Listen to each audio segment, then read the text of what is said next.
what is that fear like when you're experiencing it, of like trying something new, coming on air, the butterflies in your chest? Like what does that feel like? Mentally, I think it's doubts start to creep in because it's something new. Will I be interesting? Will I have anything insightful to say? Is there value to my experience that will relate to others? Varun is a UPenn graduate, from the M&T program over there doing engineering and business. Had a variety of different startup experiences before deciding to take the plunge with me.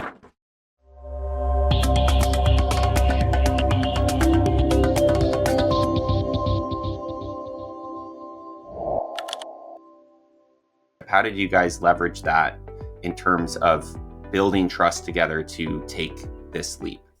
Varun, go for it. Yeah, I think we had that history of figuring some of these things out together. I think more him guiding me than the other way around, but we had that history for a few years. And then when we started to have the opportunity to really talk about those things on a more even footing, I would say, as we both got older and a couple of years into our careers, it became very clear that there was overlap in some of the issues we were dealing with on an individual level with our careers, and also some of the interests we had and the aspirations we had. So both the negative and the positive, I think, kind of aligned at the right time, and we were able to explore that together. Again, in a concentrated period of time. We were on a trip together in Asia, and we were able to really explore these things and form that depth in a new context that we had never had joint career context before. And I think that meant a lot. That meant when it became time to sit down for a week and brainstorm, we didn't have to go through all that stuff. We just got right to it. And the other part I'll add, aside from all of that, is just, of course, then there was, I think I was 23, 24 when we started it. How do you melt that and get things moving past that initial roadblock? The honest answer is we didn't for about a year. We talked about making a change in our lives, that we both wanted to, improve our jobs and everything. We were like, all right, well, once a week we'll set a phone call aside and we'll start to take the leap in private as we figure out what we want to do. I think we had 2 of those calls over like an 8-month period. and we're, we can dive into the fears in a bit probably, but yeah, there are a lot of things that just got in the way of us committing. What actually got us there was we kind of had a, hey, are we real or not? Like, are we going to do this or not?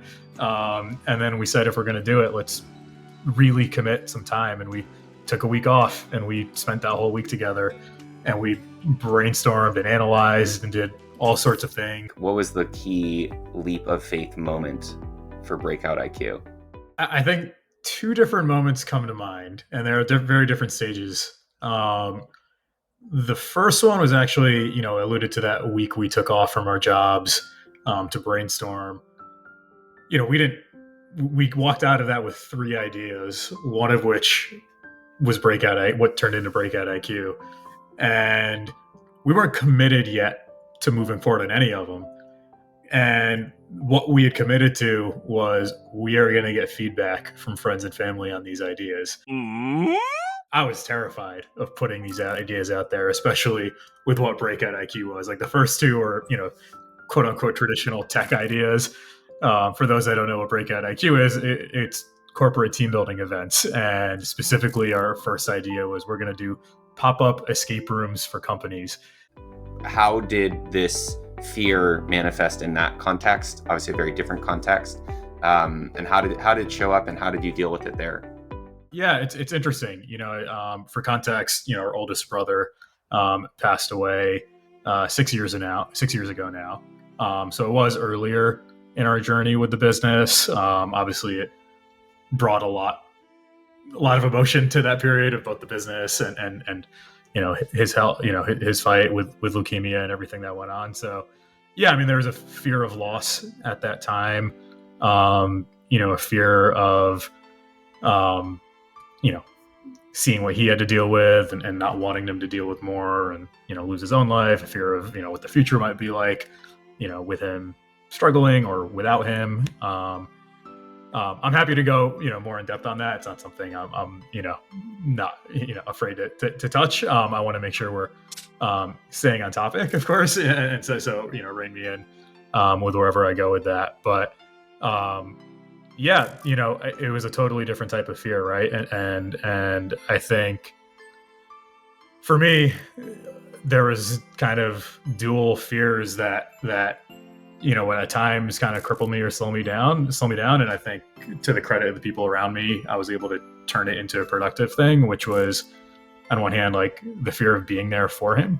And am I there enough? And am I doing enough to keep him happy, to invest in his care and his health, all of that. But also a fear of kind of losing myself to that. I'm curious if either of you have any thoughts about that, of just the relationship of fear with our fear of dying, and how that can be transformational, be a positive, or, and anything kind of related to this. The average American's number one fear is public speaking, and 2 is death. And so he says to the average American at a funeral, they would rather be in the casket than delivering the eulogy. So I think that's a funny way to look at fear, but fortunately, I'm not one of those people. Yeah, I mean, the fear of death. Yeah, I mean, going through a tough loss, someone as close as your brother, right? I think certainly makes your relationship with death and the fear of death evolve quite a bit.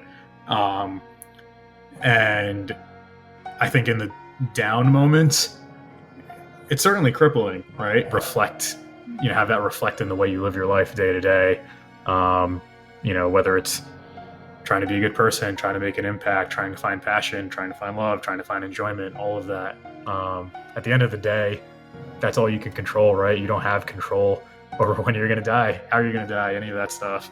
I think that was the toughest part during his illness for our parents and me and everything, was feeling helpless and then trying to do everything we could to take control, researching things, talking to as many doctors as we could talk to, traveling places.